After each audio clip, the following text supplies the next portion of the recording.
A wise man once said, eat free or digest trying. With me as always is Willow North. Willow, did I use that one already? I'm clearly running out. No, I don't think so. I've been trying to keep an ongoing list in my head as well. That's got to be the last one. Speaking of last ones, people are so upset by the fact that the Tuesday feed slop on Instagram is ending. Do you have any strong feelings about that? I mean, I'm an enjoyer of the slop. I mean, we said before, we're in the slop era. I can understand why you maybe don't want to do it anymore, though. Yeah, it does feel bad that it's kind of just stealing other people's stuff. It was mostly because there's a tweets and memes channel in the Discord server via Patreon, and I wanted a place to share all of those because there are a lot of really good ones. But once you get to the point that you're like known for sharing other people's stuff, it's more of a liability than an asset. Also, the fact that the grid has changed so that it is reels shaped instead of square drives me nuts because now, if you look at the page, it's just a garbled mess of a bunch of cut off text, and I hate the way it looks. You know, I so rarely post to my own actual grid on Instagram that I don't know that I even knew or noticed that. I never did, and then one big shot agent type tried to pitch me for a show and was like, "Oh, you need to use Instagram because this looks like somebody who doesn't use the app." And now it just looks like an insane person instead of somebody who should be on a TV show. So rest in peace. We'll find something else to post. I'm very curious what the show is. If you can't tell me on camera, I want to know after. It was Next Level Chef. I auditioned for 2 separate seasons of that. Oh, wait, I think we've talked about this before, actually. You're right. Yeah, my only claim to fame, and it's not even fame. Yeah, I remember you talking about the woman telling you to cry and really Yeah. play it up. And I think of that every single time I watch like cooking TV now. Mm-hmm. And that's why I'm so bombastic and emotional on this show, right? Continue to deliver the headlines, please. Chefs are increasingly experimenting with generative AI as a creative partner, using it to brainstorm dish concepts, research techniques, and even visualize their end results. Acclaimed chef Grant Achatz is taking this a step further by creating an entire AI-driven menu for his restaurant Next, inventing a fictional chef complete with an imaginative backstory to shape the development of each dish. While many chefs remain skeptical of the ethics and humanity of AI in the kitchen, others believe it is simply a tool for research and inspiration, as well as a judgment-free colleague, allowing them to explore ideas in new ways. And thank God you looked up how to say Achatz, because I've always said Achatz and known that was wrong. So thank you for doing that. I watched 3 different YouTube videos just to Oh, fantastic. So I hate the way that this story is written, but I think that's a common thread with a lot of New York Times stories. It opens up with this story of like this wildly experienced chef who worked for like Jiro of Jiro Dreams of Sushi fame under Escoffier and also some other modernist cooking person that I didn't know of, which of course is all realistically impossible. And then it is revealed that the chef is made up and it's all just like a backstory that was fed into ChatGPT to explore what her menu might be. I guess, by the way, have you ever watched Spinning Plates? That's how I found out about Grant Achatz. No, I have not. I am really only familiar with him through like he was a guest on MasterChef like several years back. Okay, it is a fantastic documentary for anybody who likes cooking. It documents 3 separate chefs, and Grant Achatz is the chef at Alinea, which is like very fancy, high concept food. And then there's also like a local Mexican restaurant, and then there's also like a diner. It's a really great format and narrative structure for a documentary about food that explores it. I'm getting off track here. Anyway, go watch it if you have a chance. I guess it is kind of funny that when you look at the results for this AI experiment, the results are, for example, caviar-infused creme fraiche ice cream served in a crisp, wafer-thin potato tuile shaped like an eggshell, because that dish reads like a parody of haute cuisine, don't you think? I think it doesn't even read like a parody. I think it reads like something like genuine that I would see on a menu. Could you think of anything more like if you were trying to make fun of something that might be on a fancy menu? It's caviar, it's creme fraiche, it's a tuile, it's The word fancy tuile plating. is really what sends it all home. Yeah. At the same time, I think some people will think that it's a neat and fun and a slightly self-aware form of exploration. And I think if there's anybody who's positioned themselves to be whimsical to the point of harm, yet wildly successful and consistently remarkable, it's Grant. So I don't know. How badly could you hate on it all? I think you're underestimating my capacity to hate, man. I don't want to like dump on this guy's idea too much. He's like a very successful chef who has also endured some pretty like unique struggles as a chef. He was diagnosed with oral cancer, and during his treatment for that, he completely lost his sense of taste for a period of time, which I imagine must be a crazy thing to go through as somebody whose life is food and cooking.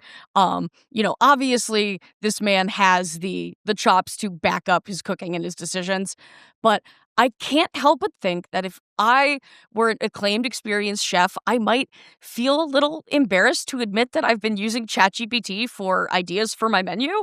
I Maybe I'm just a hater. To me, that feels lazy and silly. Like, isn't the fun part supposed to be coming up with this wonderful menu full of ideas that you're excited about? Like, the part that's supposed to be terrible and dreadful is the execution of it all, is the so many covers on a Saturday night.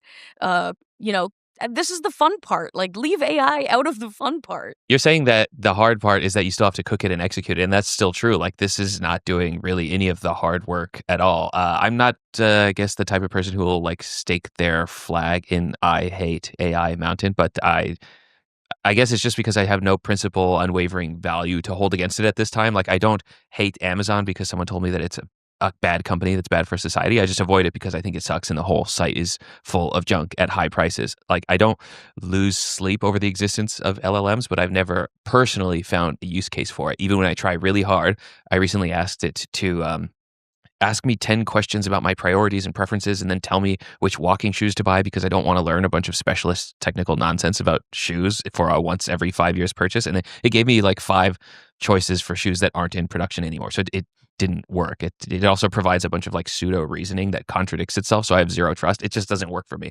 I think everything I said in the now like 2-year-old video about AI art is still pretty much current for me, save for the fact that I said language learning models for LLM instead of large language models. That was a mistake. But I guess I see this menu stunt as about as clear cut of a case of use it as a tool as you can get. Like, it's not going to cook the food. It's not going to verify whether it's tasty or not. It comes up with some derivative ideas, highly derivative, and I would wager that they are kind of similar to the results of a child saying something like, make me a movie where Aquaman and Spider-Man and Luigi and Chicken Jockey all got into a big fight and tell me who would win. Like, it's just like, try to be creative. It's not particularly compelling, but it's an interesting, for some people, way to explore their options, I guess. My money is on Luigi. I won't explain, but my money is on Luigi. I hear where you're coming from in that it is definitely a representation of it as a tool, but I think that you can make that same argument for like AI art when it is being used as a tool. But I think the issue that people have is sort of the lack of heart in it all. And, maybe that's not a compelling reason for everybody, and I understand that.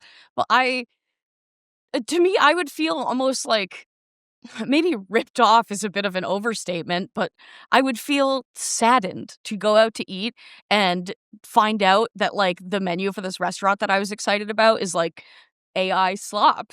Yeah, but who's going to a Grant Achatz restaurant not knowing that he's like kind of a weirdo? Like, the types of food that he normally sells is like, here's a burnt maple leaf suspended in a soap bubble presented on top of a pillow so that it reminds you of a dream that I had. Like, that's the kind of stuff he's serving. So it's like, it's not that far out. It's not like somebody's running the Denny's menu through to decide, well, whether they should come out with Dubai chocolate pancakes or not. I feel like that's almost a better use of it, though. Like, let the slop restaurant use the AI slop, like from somebody as like successful and creative and intelligent as the chef. Like, I would expect more than just like, all right, ChatGPT, tell me what would happen if a sushi chef had a baby with Julia Child and their son married David Chang, and like, I think it's all a little goofy. Is I That think is the very easiest funny. way to put it. I suspect most of the commentors will agree with you. And so I will leave it at that. Thank you very much. What's next? Mondelez International has sued Aldi, accusing the discount grocer of copying the packaging of their iconic snacks to mislead consumers and benefit from their brand recognition. The lawsuit claims that Aldi's private label products use similar names, colors, and designs, such as thin wheat and vanilla wafers, to closely mimic products made by Mondelez. As private label dupes grow more common and sophisticated, the case highlights ongoing tensions between affordability, brand identity, and the fine line between imitation and infringement. I guess thin wheat makes sense for wheat thins, but vanilla wafers are the only thing that you can call them. That's like what people call them on food shows when they're trying to be non-specific, like zip-top bags. Yeah, the first thing that I thought of when I saw this was the classic, like, yo mama's so fat she eats wheat thicks. And I was like, Aldi should be making wheat thicks. Like, I don't know why this image is so burnt into my memory, especially because I tried Googling it. I tried Googling the word Zrefs and I found absolutely nothing. But I remember as a young boy seeing an illustration of a frustrated cookie inventor trying to come up with a name for his cookies, and his room was plastered in signage for Zrefs. That's Zrefs. Two round cookies had fallen onto the Z and the F, spelling Oreos. This was an illustration for some kind of fun fact booklet or something where it was revealed that Oreos are a ripoff of Hydrox cookies. So I think that might be common knowledge by now, but it's like, this is like if Dr. Thunder became the number one cola or number one non-cola soda and then sued Mr. Pibb Jr. or whatever would be third in line. yeah, it feels very silly to me knowing that sort of history behind Oreo specifically. I do think that because Aldi has a history of doing this and being sued for it and losing in the past, that they immediately are sort of in a bad position for this. I think that one could argue that they are like acting sort of in bad faith, or like just completely disregarding lawsuits that they have been in before. And I think that Mondelez probably has an advantage not just in that, but in the size of the company that they are. Long-term Eaters and Digesters will remember that we used to have a legal consultant on the show named Shaheen Damoui, and he's so busy now and such a big shot that he's not available to come on the show anymore. But I did text him and ask for his take on this, and he said it'll be a tough call, but that Mondelez has an edge because Aldi has been burned in the past already, and they've been forced to change their packaging in the UK and Australia for, quote, confusingly similar packaging. Have you seen the packages, by the way? Like the fake Oreos, they look exactly the same. Yeah, it's so close. So this could suggest willful bad faith conduct. And he suggested that Aldi's best defense is that the labeling, like the text, is still clear, and that Mondelez can't actually show consumer confusion or measurable harm. It's kind of just vibes based. And those two things, or one of those two things, are required under U.S. trademark/trade dress law. By the way, Shaheen Damoui, the reason why he's so busy, he started his own YouTube channel called Dumbed Down Law, although I hope that name has changed by the time this goes live, because dumbed down law is impossible to say normally out loud and have people understand what you're trying to say. Dumbed down law. Gotta dumb it down so you can say it a little easier.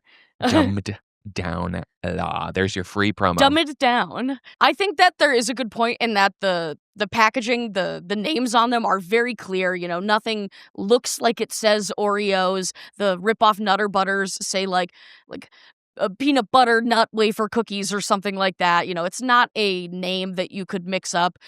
They are, from pictures I've seen, you know, placed directly underneath each other in the stores. So I can see why one could say that it is confusing, in the sense that if you are just shopping and you grab one off the shelf, it could be easy enough to confuse one for the other and grab the off-brand one if you did not mean to. But I don't think there's anyone bringing that package home and being like, oh my God, I got duped by Aldi. I saved $2 on my Oreos and I'm pissed about it. Like, yeah, the prices will be so significantly different that you would expect them to be different products. That's what I was going to ask.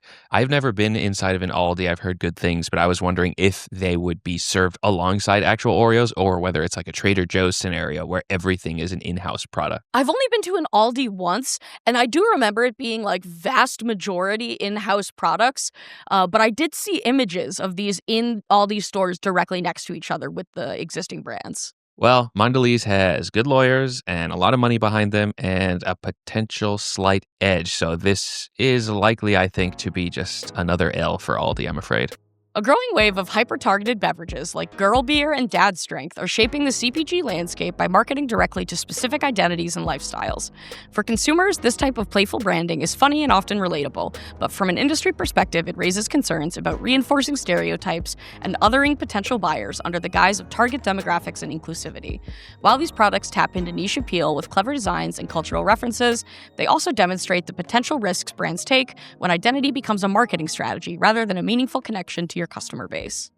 I guess I just don't buy the idea that that's a meaningful risk for the brand. Like, yes, you run the risk of othering certain people who are not your customer, but that's like the entire first step of branding is deciding who it's for and who it's not for. Yeah, I think that that's a good point. A lot of these products are going to be very polarizing in that way.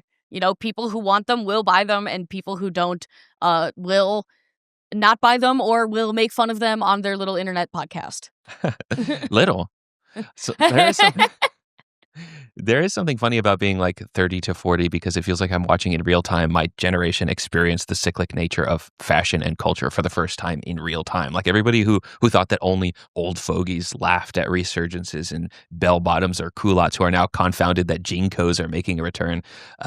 Anyway, the gendered nature of soft and hard drinks seems like one more little force in the proverbial pendulum swingery, and that it's relitigating certain no words or bringing back high cut cotton socks, like this whole thing that I guess there was a cultural moment where it looked like gender had a slight chance of being viewed as something more nebulous as before, and then now there is this moment of like hot girl walk, short king summer, dad bod, mom jean, trad wife, his and hersness to certain products. I'm kind of stuck on the fact of your use of old fogey. I gotta say, you're not helping yourself with that terminology. That's pretty funny. Like, you sound like my grandpa. There is a pickleball club in my area, and it's completely full of retirees plus me. And we were discussing our favorite, like, safe for work expletives because somebody hit a bad ball and yelled out "shucky darn." And I said something about how much I love criminy and cripes, and some older woman was like, "Oh, those were from my day." And I was like, "Uh-oh." Cripes is a personal favorite. I use that all the time. All right, I am derailing things now. We've solidified that you're old. We can move on. Thank you. I think that you have a good point there. I think that we are living in a strange time where gender is not this like cut and dry his and hers thing, and yet a lot of the branding that we are seeing is really like trying to drive that home. The Happy Dad seltzer, girl beer, hot girl pickles. This article did focus mainly on drinks, but I'm seeing it a lot in food as well. I just saw a pasta sauce in the store recently called Pizza Girl. And the whole point behind it is like, I grew up, my Italian grandma teaching me how to cook sauce. We made all this pizza. I look it up and she's actually just like a supermodel that started a pizza sauce company. Nice. And it's very interesting the way that these sort of like aspirational personalities are sold to us like canned and jarred.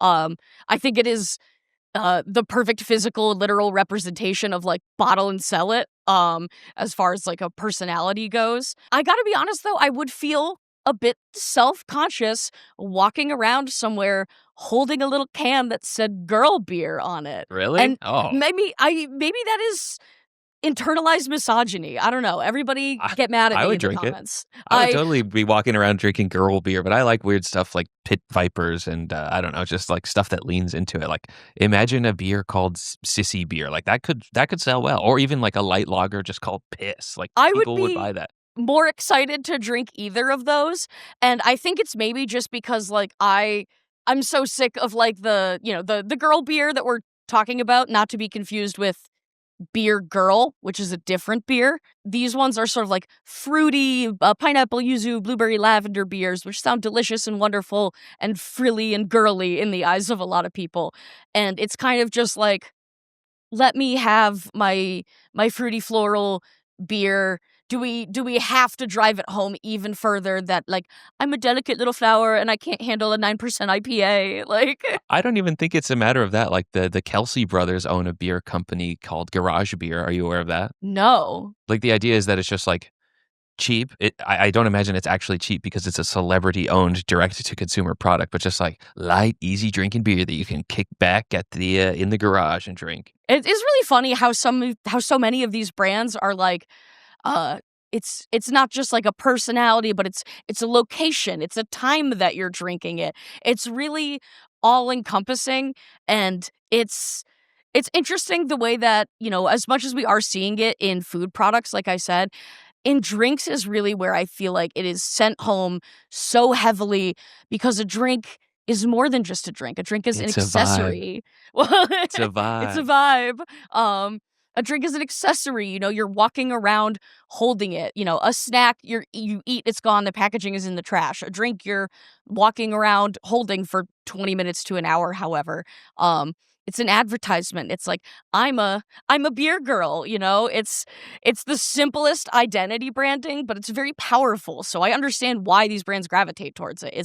It's the simplest way of saying, like, this is the aspirational life. This is the person you're going to be drinking this beverage. And I think in a time where people are seeing way less standard commercials, that this makes a lot of sense. There's no aspirational image of like a hot girl on a nice car drinking a Budweiser, like, I'm going to be this cool girl. You have to drive that aspirational thing home in the brand itself if you're not seeing it in a normal commercial. You need your beverage to say, "This is real. This is me. I'm exactly where I'm supposed to be." I don't mean to make it seem like this is all political and like cultural tide turning, by the way. I think e-commerce enables long tail targeting that's longer than ever before. I don't know how commonplace this is, but there's like the short head or the stubby head or the short tail, and then there's like the long tail. And look it up if you don't get it. But you think about how like the biggest artists that could possibly exist right now, I guess probably like Beyonce and Taylor Swift, maybe they're like still nowhere near as universal as something like the Beatles or Elvis back in the day, because there are more options. Customers have more choices, and brands have further reach into smaller niches. And yes, it does all mean that we're maybe more fragmented and less communal, but it also means that you have a non-zero chance of finding a brand like cheese flavored seltzer for millennials whose names start with W.biz. 0 out of 10 would not drink. That's what you say until you see the label. Just wait. You'll see that in the product talk like 6 weeks from now, and I'll have a case on my front door. Yeah, you'll be um, the sponsor. I had like a bit to tie into Hornbles Chornbles here, and I don't really remember how I was trying to do it, but You're so stuck on Hornbles Chornbles as the ridiculous option, and yet brands like Josh and David are winning and proliferating. It's time to let it go. The weirder things are winning. No, like I love it. I'm sick of the Josh and the David of it all already. I don't care about these singular men branded names. Like, where is the whimsy? Like, Horribles Chornbles is keeping the whimsy alive. You're I've ready also for taken to calling my cat Harley Harbles Charbles as a result of this podcast. It has permeated every area of my life. this protein bar brand has really permeated into your brain. I think it was made for you, and cheese flavored seltzer is next. Send it to my doorstep, people. All right. Well, I have a couple interesting products for you today. No gendering involved here, so let's see what you think. We have Folds folded potato chips, the Louis Vuitton chocolate egg bag, and Graza and Alex ice cream collab for pistachio crunch ice cream. I've never heard of Alex ice cream brand. Didn't we cover a different ice cream brand last week that was just a guy's first name as well? Oh, Nick's. That's what it was. You're right. Nick's. Yeah, very. Josh, David, Nick, Alec. I hate when you're right. Oh, man. I'm sorry to keep re-referencing all the things that I said earlier in the show, but collecting and trying every Grazza product just because it's Grazza branded or a collaboration is exactly the kind of grandma behavior who collects Coca-Cola memorabilia for no reason. I'm on record as being a Grazza hater in the past, but I gotta be honest, this is the most delicious sounding ice cream flavor I have encountered in quite some time. It is Whole Foods exclusive. The closest Whole Foods is like an hour and a half away from me. I will not get to try this ice cream. Somebody out there, go eat it for me, please. Are you just like a pistachio freak? Because you also reached out regarding my recent pistachio Rice Krispies treats, saying that they looked very good. I am. I'm a little pistachio freak. I love that is like one of the driving trends in food right now. Very exciting time to be Willow. Yeah, I think Dunkin' Donuts just released a Dubai chocolate donut, but that could have been made up. I don't know what to believe online anymore unless it's on this show. But my local Middle Eastern grocer nearby just started grinding their own pistachio butter fresh, and oh, ooh la la, it is very, very good. Oh my God, that sounds divine. I wish I had that experience. I also went to my local Middle Eastern market relatively recently, and they were doing these sort of like Dubai chocolate strawberry cups, but I found out that it was Nutella, and I was like, what are you doing? The Louis Vuitton chocolate egg bag, the only reason I know what that is because of a TikTok. And is that also what you found in your research to be the cause of the resurgence of this product? Yes, I assume you're referring to the TikTok of the woman breaking her friend's Louis Vuitton bag as she takes it out of the fridge. Yes, I hope that that was rage bait because it pains me to believe that people that inconsiderate would potentially exist. But again, I'm re-referencing things I said earlier in the show. Like this chocolate bag is exactly the type of long tail product that I was talking about, like the King Bob Minions Swarovski crystals that got released earlier this year. None of those words are in the Bible. I don't ever want to hear that ever again. Um, I I think that it's cute, you know. I looked at it and I was like, this has to be like Amari Gishand, but it's not. It's a different chocolatier.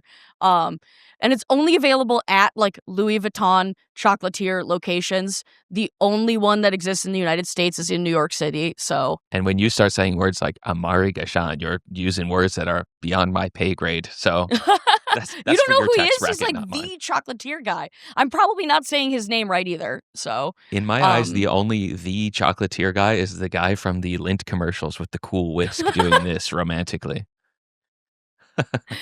wow, that is seared into my brain.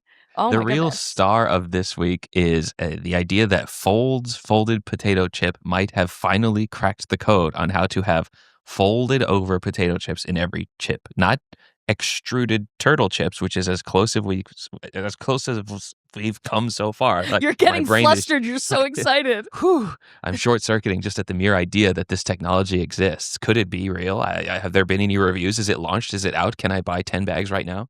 It is out. You can buy it for sale on their website. I got to admit though, I put this in the product section just to send you on a roller coaster of emotions Oh no. because it does exist. They are indeed trying to achieve essentially your ideal chip product. But when I go to their website and I read the description, it says, we've got a confession to make. Not every chip in the bag is folded. We wish they were. Some bags have tons of folds, some have fewer. It's not what we hoped for, but we're learning and working hard to improve it. What And kind of like YC startup BS is that? it's so silly. And, you know, you have to buy a case of either like 6 or 12 bags. And when you do the math out, it's like $7 for a bag of not folded potato chips. I'm going to buy a case and then count exactly how many there are. And that's going to be the story like 3 weeks from now. Please do. Oh my God, that would be incredible. I feel like, you know, if it's like more than 60%, I would be happy with it. But Do you anything think that less than that. if you emailed them and asked for a box that we could review on the show, do you think that they would specifically get us a edited bag or box that has the numbers kind of beefed up a little bit on purpose? I feel like that would be very hard to execute without like having someone like painstakingly on a conveyor belt be like, we're gonna pick the perfect ones. Um, Certainly possible, but I think that that would be too much of a pain in the ass to execute. I think we're going to have to tack on an extra hour of work for you every week where you just email all these product companies and ask them for a bunch of free stuff. I would love that. Challenge You know, accepted. Let's go. I don't really talk about this anymore because it is a little embarrassing, but in freshman year of college, we recorded what would now be called a podcast in the dorm building mail room. And it was a beverage review podcast. And the way that we got all of our products and money was just emailing people saying, would you like to be reviewed by this newfangled thing called an internet video show? Okay, as you can all tell, Riverside.fm, the tool that we use to record this show, keeps breaking, and we have... Oh, no. Here we go Hi, again. guys. Bye, guys. You know what? I'm just going to leave it recording. As you can tell, this is a very unreliable tool, and yet for some reason it's the only option. So if the show is ever cut short or never posts or is broken for some other reason, you know who to blame. That's the end of our show. Thank you very much. Subscribe on Patreon. See you next week for Eater's Digest. Yay, yippee. I love using bad tools. Bye-bye. Eater's Digest is published every Friday on YouTube, Spotify, and other podcast platforms. You can also get a text-based version delivered to your email every Friday at patreon.com/shack.